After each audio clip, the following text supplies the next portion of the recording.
In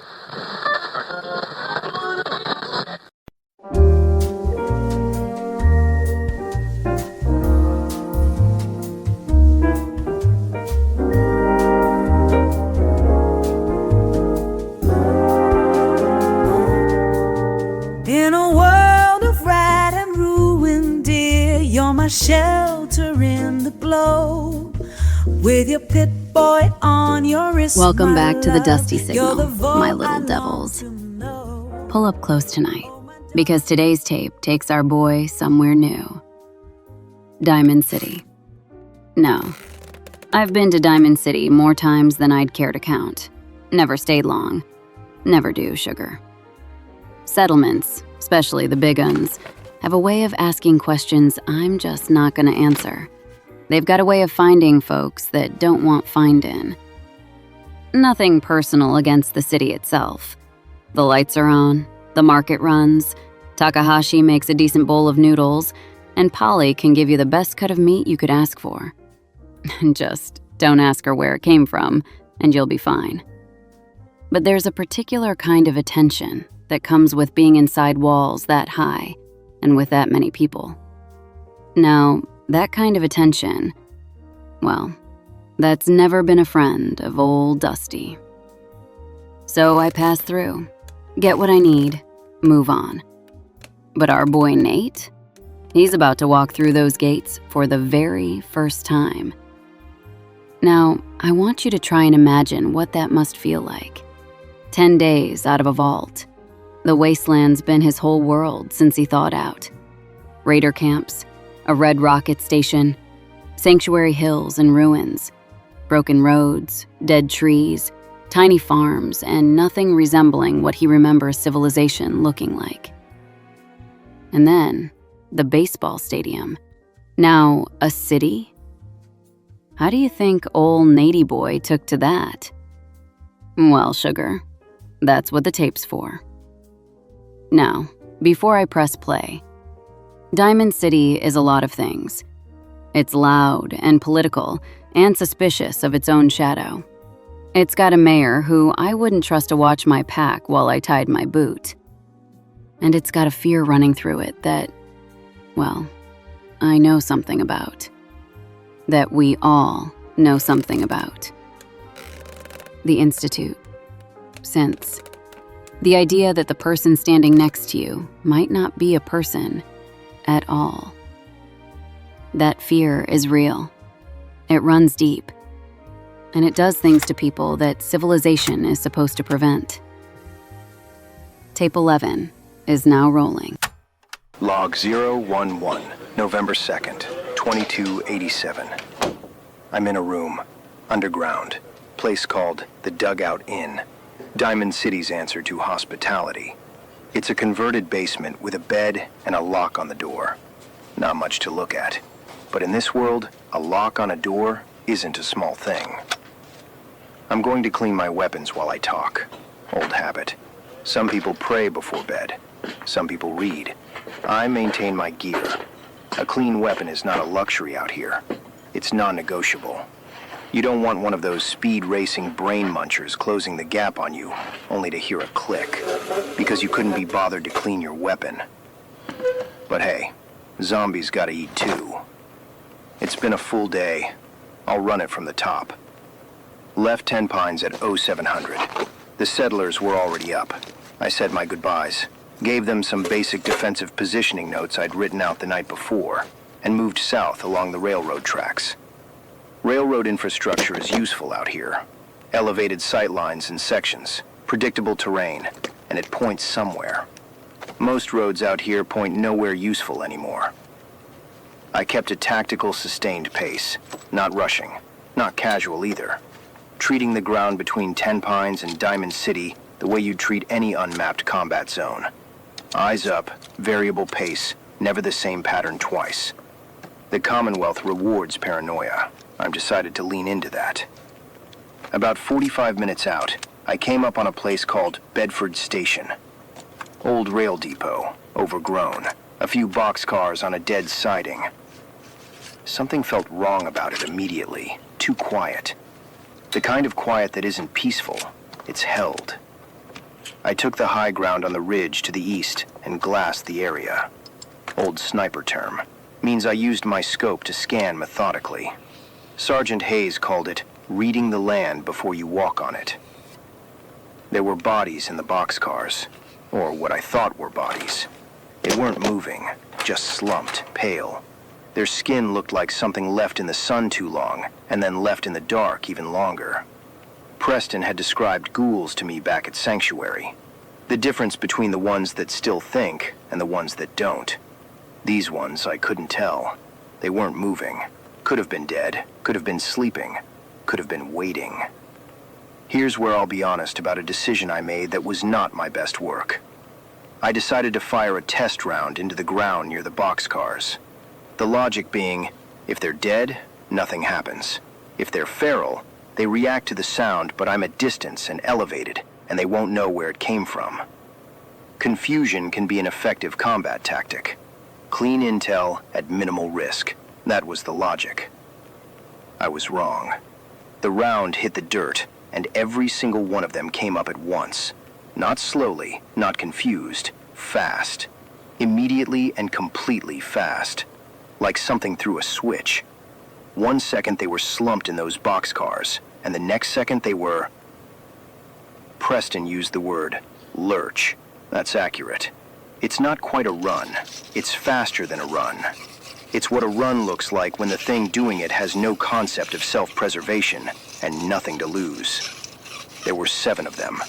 I dropped one with a headshot at distance. Clean, center mass on the skull, confirmed drop.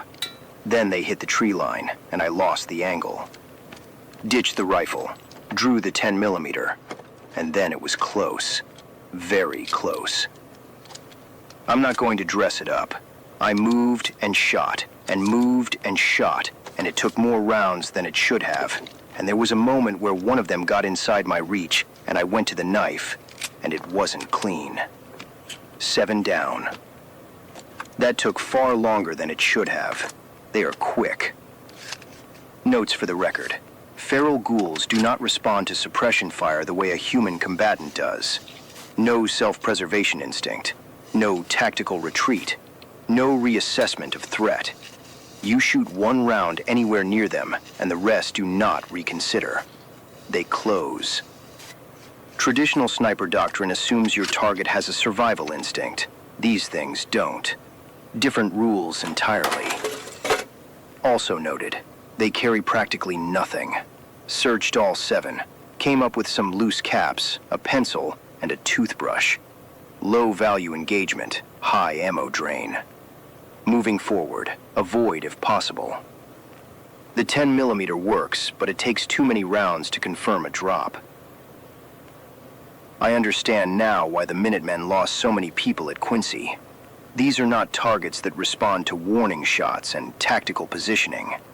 If Preston's people weren't trained for that specific biology, it wasn't a fair fight.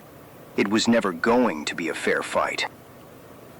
Now, I'm going to say something, and I want it on record that I am a rational, trained, combat-experienced operator who has functioned effectively in some of the most hostile environments this country ever produced. I say that as context for what I'm about to admit. One of them bit me. Left forearm, through the jacket. It's not deep. It's barely anything. It's a bite. I cleaned it with Rataway, wrapped it. It's fine. Medically, it's fine. I read a lot of comic books as a kid. A lot of them. There was a genre. You know the one.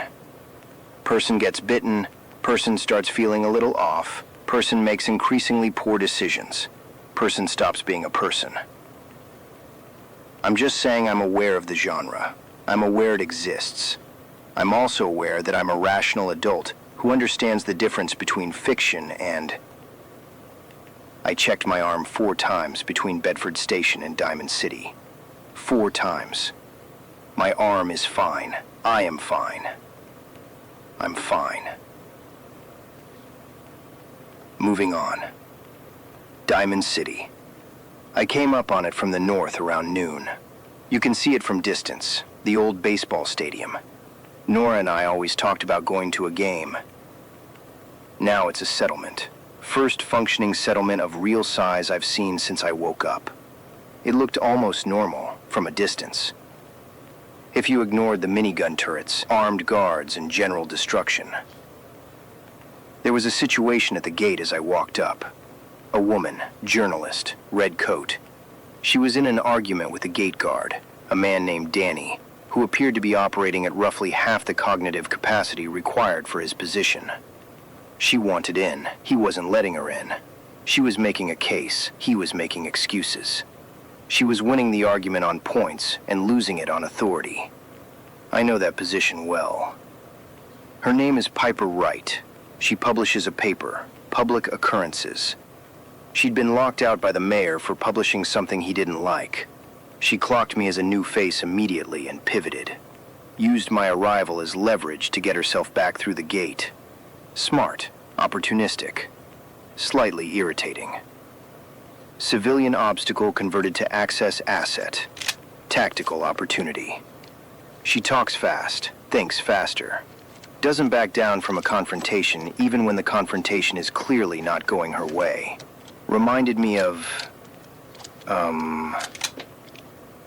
tactically useful.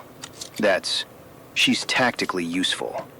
Quick mind, local knowledge, established presence in the settlement. Potential intelligence asset if needed.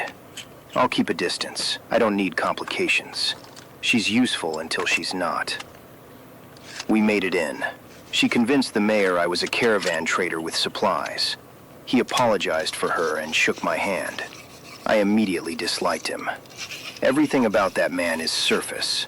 Slick suit, practiced handshake, the kind of smile that arrives before the thought does. I've been around men like him my whole career. The ones who send soldiers into harm's way and call it sacrifice while making sure their own family never has to make one. I flagged him as untrustworthy and potentially useful in that order. When I first walked into that settlement, I couldn't believe what I was seeing. A baseball stadium turned safe haven. As I walked down the steps, I saw Public Occurrences on my left. Just beyond that was the city square, a market. I had supplies to sell, and I needed ammo, food, and weapon upgrades. A young girl stopped me to buy a paper, Piper's younger sister. Her name's Nat, and she is just as feisty as her big sister. I bought a paper. The big story was about how the mayor was a synth infiltrator. I tucked the paper under my arm and walked into the market. Shortly after entry, there was a situation.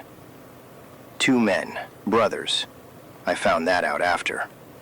Kyle and Riley. Kyle had a weapon drawn on Riley, accusing him of being a synth.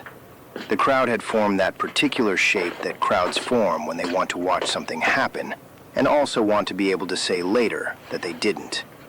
Security was present, doing nothing useful. I moved toward it, not a tactical decision, a reflex.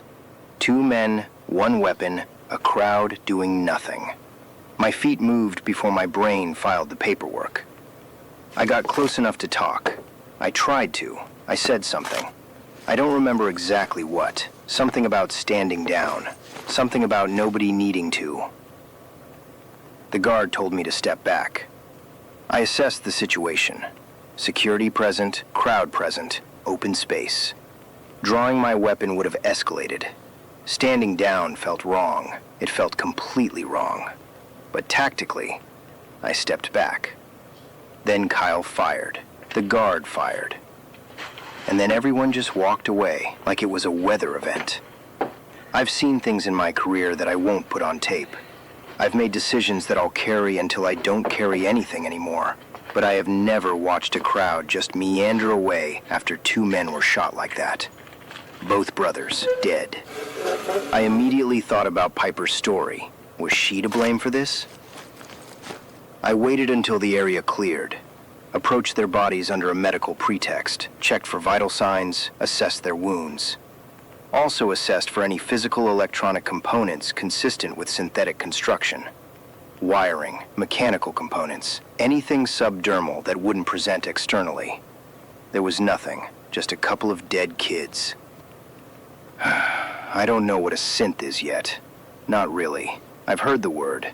I've heard the fear around it.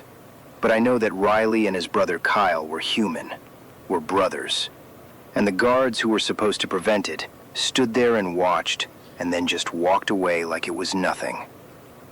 Can they be trusted? Can anyone in this place be trusted? I'm going to need to figure that out fast. I met with Mayor McDonough. Got a lead on a local detective named Nick Valentine. Valentine Detective Agency. He pointed me there without much resistance, which means either Nick's genuinely helpful, or he wanted me pointed somewhere that wasn't in his direction. Either way, it's a lead. The Valentine Detective Agency was being run by a woman named Ellie Perkins while Nick was absent.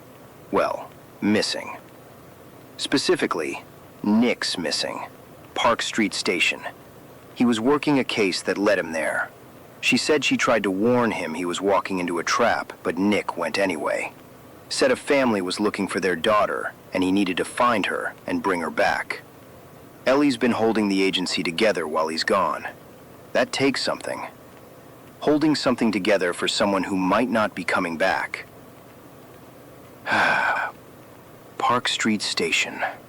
Vault 114. Ramirez. First light tomorrow. This is what the military calls a personnel recovery mission. A PR. Someone's in there, alive or otherwise, and I'm going in to bring them out. The objective is the asset. Everything else is secondary. Nick Valentine is my fastest route to Shaun, which means Nick Valentine comes home. Simple as that. Clean your weapon. Every time. I don't care how tired you are. I don't care how long the day was. You clean your weapon before you sleep. Period. Tomorrow morning, I'm going into an unknown structure occupied by an unknown number of hostiles in an unknown configuration. And if I get to the point where I need this weapon, and I reach for it, and it fails me, that's on me. Not the Commonwealth, not the wasteland. Me. Because I was too tired and I skipped a step. A clean weapon is one of the one variables I control completely. So, I control it. The bite on my arm is fine. I checked it again. Still fine. Still, just a bite. It's fine. Diamond City is something. It's loud and cramped and suspicious of everything and everyone. And it smells like 200 years of people living too close together in a space that wasn't designed for it. But the lights are on, and people are arguing about newspapers and politics, and who's a synth and who isn't. And as dysfunctional as all of that is, it's alive. Whatever it is, it's alive. Nora would have had opinions about this place. Strong ones, loud ones, probably aimed at the mayor within the first 10 minutes. Before I settled in, I bartered some supplies at a couple of the shops in the market. I was able to trade some of the extra supplies and weapons I had accumulated at Diamond City Surplus, a shop ran by a jumpy woman named Myrna, who reluctantly did business with me, even though she wasn't convinced I was not a synth. I was able to buy some stim packs, Radaway, Med-X, and some leather armor pieces. I then went next door to Commonwealth Weaponry and talked to Arturo. He was a stand-up fella and bought a few of the pipe pistols, the sawed-off shotgun, and a pipe rifle off me. I was able to pick up a combat shotgun, 20 shotgun shells, and a medium-range scope for the musket laser. Those were great additions to my arsenal. Leaving at first light, intel asset recovery, no delays. Tomorrow, I'll start to get some real answers. This is Staff Sergeant Nathaniel Campbell. Out. Diamond City. Still standing, still loud, still exactly what it was the last time I passed through. But I want to talk about a few things from this tape tonight. Things that deserve more than a pass-through mention. The first one is Kyle and Riley. Two brothers, one deadly accusation. A crowd that watched and then walked away like they'd witnessed a mild argument. I've seen that type of crowd before. That crowd's not unique to the wasteland, sugar. It's always existed. The bombs didn't create it, they just removed the pretense is all. The laws, the consequences, the social agreement that said we don't do this, even if we want to. Strip all that away, and you find out what people actually are, who they actually are. Some of them are Kyle, pointing a weapon at their own brother because a story felt true enough. Some are Nate Campbell, feet moving before thinking, wanting to help, to stop something awful from happening. Then there's the guard, following orders or just being in cahoots. There's always these kinds, in every crowd, every city, every wasteland. The question is, which kind would you be? Now, let's talk about synths. Because this is Diamond City we're talking about. And you can't talk about that place without talking about the fear that lives inside those walls. I know something about that fear. More than I'll say tonight. But I want you to understand something about what Nate walked into today. Because I don't think he understands it himself just yet. That fear isn't just gossip. It isn't just politics. It's a living thing inside that city, and well beyond those giant green walls. It breathes. It spreads. It grows. Riley didn't have synth components. Nate checked. Just a dead kid in jeans and a jacket with a bullet hole, and nothing else. All from a story somebody told, until it felt true enough to pull a trigger.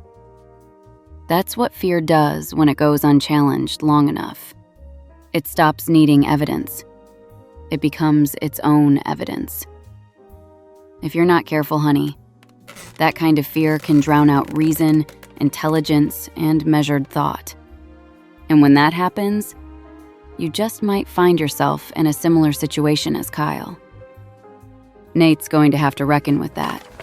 What it means, what it costs. What kind of place Diamond City really is underneath the lights and the market and a good bowl of noodles. Now, I want to talk about something else entirely. She talks fast, thinks faster, doesn't back down. Reminded me of... Reminded him of... Tactically useful, that's all. Potential intelligence asset. Keep a distance. Don't need complications. She's useful until she's not. Sugar. I've heard a lot of people talk themselves out of something in my time.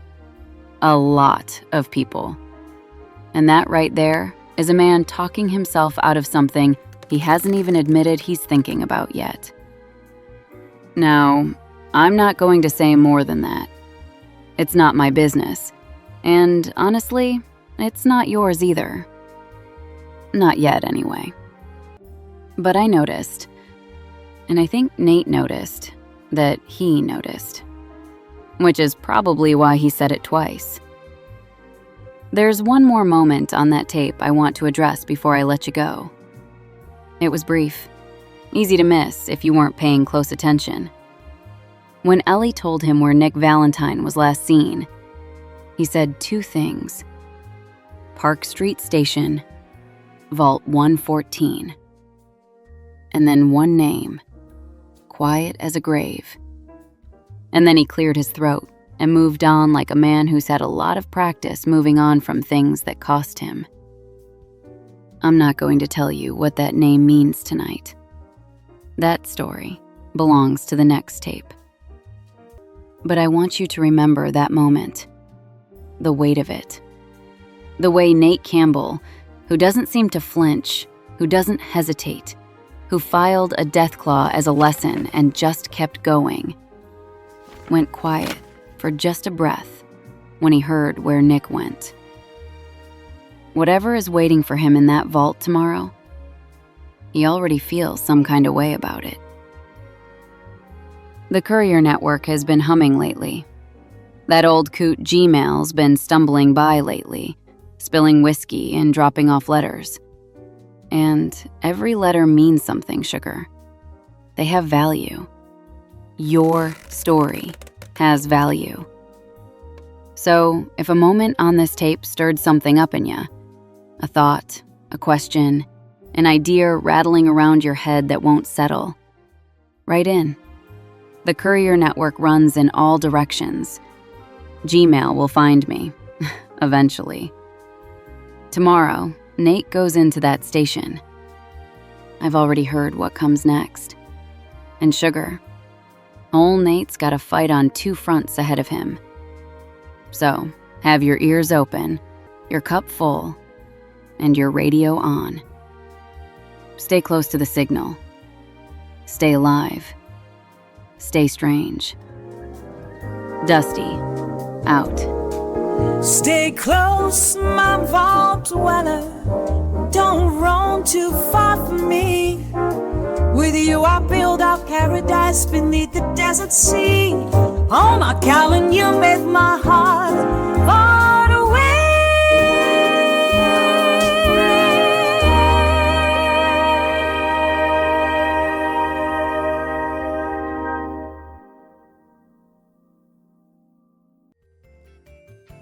This is Garrett Klein, the one-man creative force behind the Dusty Signal podcast and the solo creator for Classic Me Studio. The Dusty Signal is a fan fiction audio drama that's set in the Fallout 4 universe. Fallout and all related properties are owned by Bethesda Game Studios, and no copyright infringement is intended. This is and always will be a free, non-commercial production. Created, written, and produced by Garrett Klein for Classic Me Studio. Voices were created using 11 Labs AI voice technology. Original song, Vaulted Heart, was created using 11 Labs music generation software. Sound design from Audio Hero, 11 Labs, and My Imagination. Genuinely thank you for listening, and I hope you're enjoying it.